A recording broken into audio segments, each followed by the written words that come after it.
Listen again for God's word now from the letter to the Colossians. As God's chosen ones, holy and beloved, clothe yourselves with compassion, kindness, humility, meekness, and patience. Bear with one another. And if anyone has a complaint against another, forgive each other. Just as the Lord has forgiven you, so you also must forgive.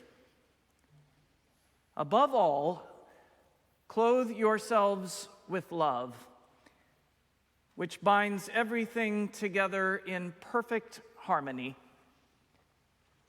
Let the peace of Christ rule in your hearts, to which indeed you were called in the one body, and be thankful. This is the word of the Lord.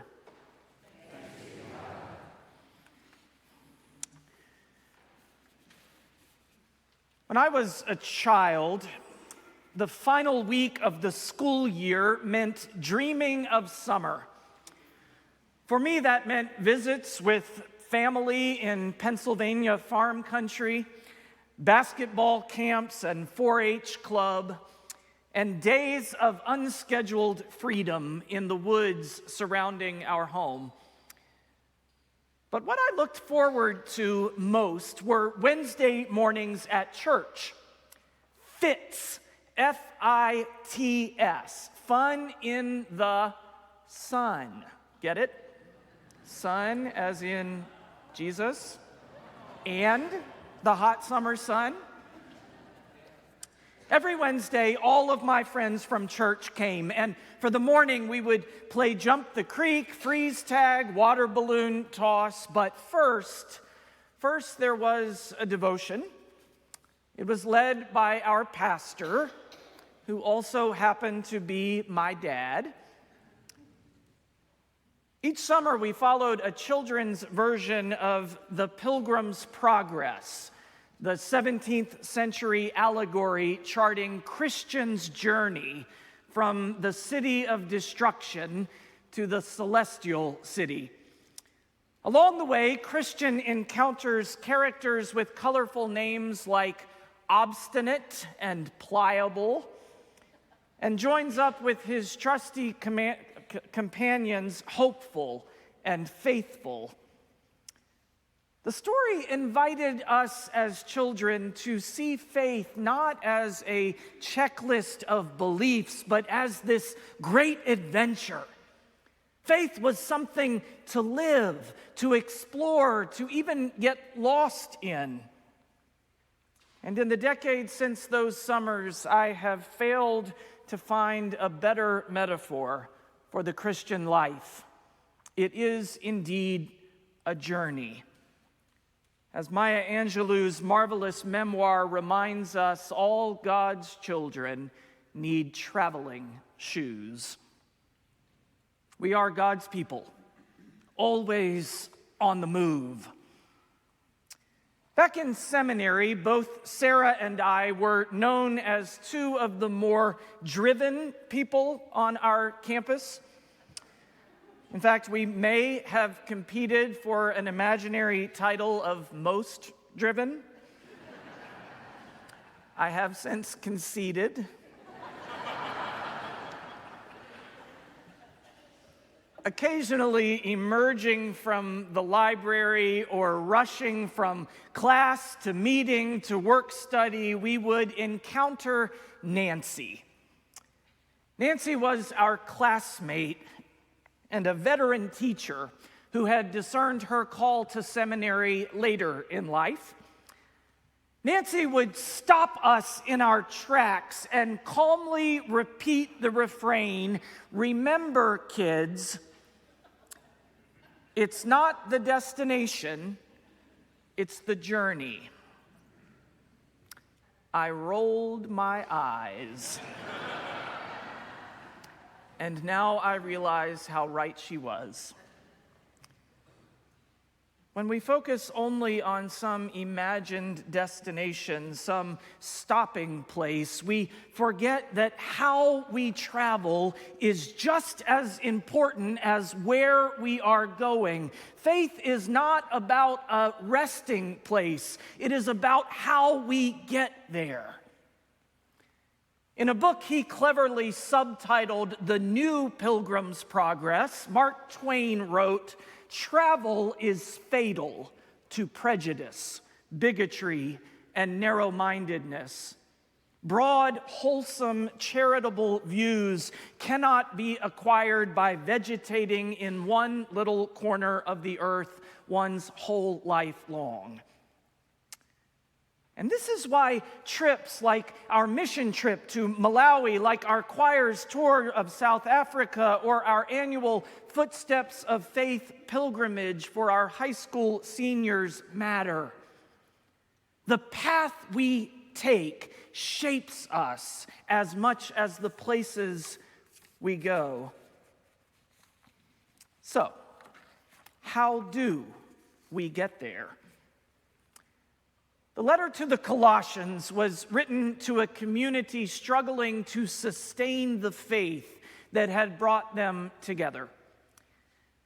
Many were tempted to return to idol worship and pagan practices. Signs of division in the congregation were emerging. Cracks were beginning to show.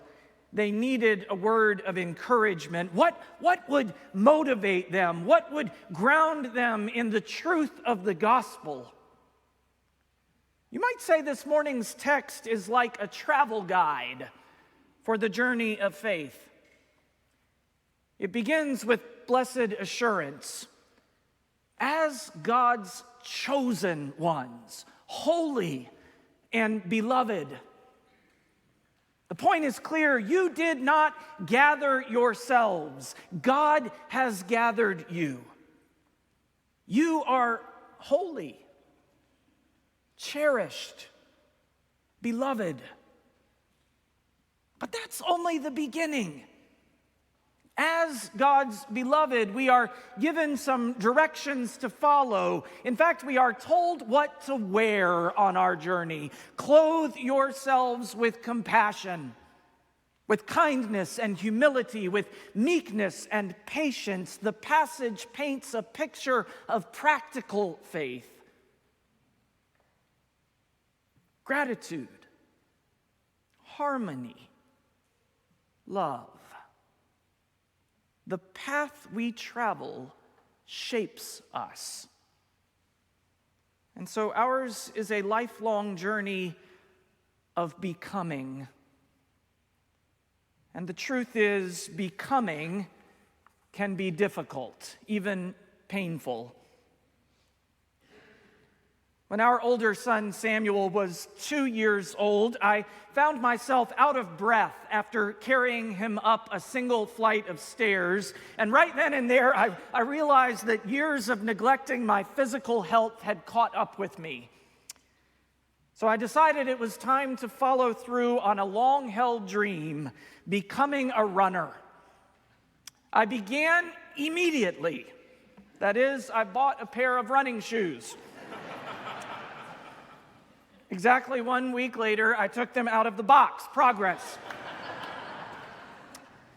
A few days into the actual running part, my body was sore and my spirit was discouraged, so I consulted my running guru, Andrew Kent, a high school senior and all-state cross-country runner. "Andrew," I said, "why am I in so much pain?" Well, Andrew must have read Colossians, because he responded with compassion, humility, and admirable restraint. Gently, he broke the news. I was hurting because I was desperately out of shape. That's not what he actually said. What he actually said was, "It will get better. You just have to keep running." Over time, I learned the key to becoming a runner is running. There is no shortcut. The first mile is never easy, but the transformation is worth it. For years, I have closed my emails with the words, "with peace, comma, Chris." But it turns out that since the latest iOS update, my phone's autocorrect has other ideas.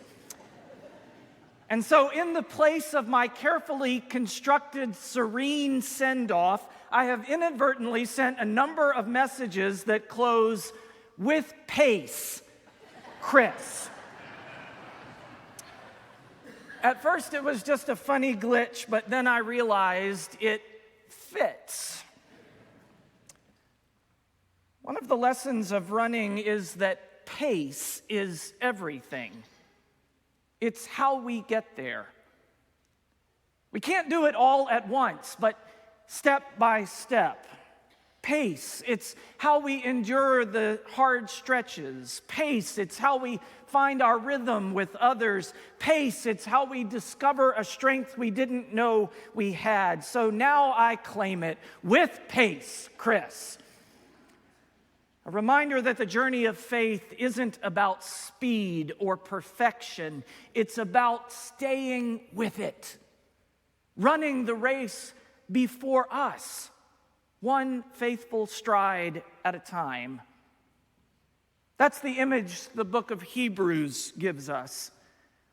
Let us run with perseverance the race that is set before us, looking to Jesus. Not a perfect run, but our race. Not perfection, but perseverance. On this journey of faith, I have discovered that I need the presence of community. I need the practice of prayer. And I need the grace of rest. I need it as much as I need air to breathe and water to drink. I need to be grounded in Scripture's call to live with compassion, even for myself. And I, like all God's children, need traveling shoes. And so this Thursday, I'll lace mine up for a journey I've never taken before, a sabbatical. You won't be surprised to know that I have plans, but much remains a mystery. I'm trying to trust that the journey is as important as the destination.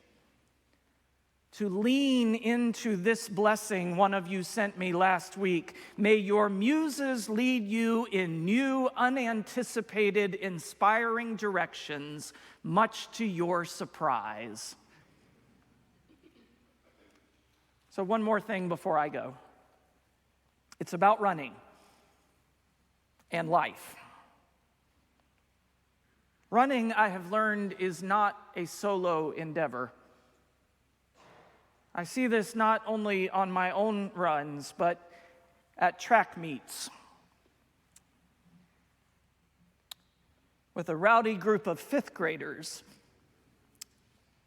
whom I've been lucky enough to coach the past 2 years.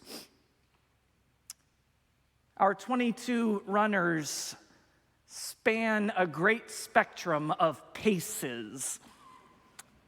Some are fast and focused. Others are still figuring it all out. And a few struggle just to finish. And at every meet, something sacred happens. Somehow these competitive kids completely forget the clock. They line the fence for the last runner on the track, cheering loudly all the way to the finish. Sometimes they jump in and jog alongside a teammate who's clearly hurting. I think of a great cloud of witnesses.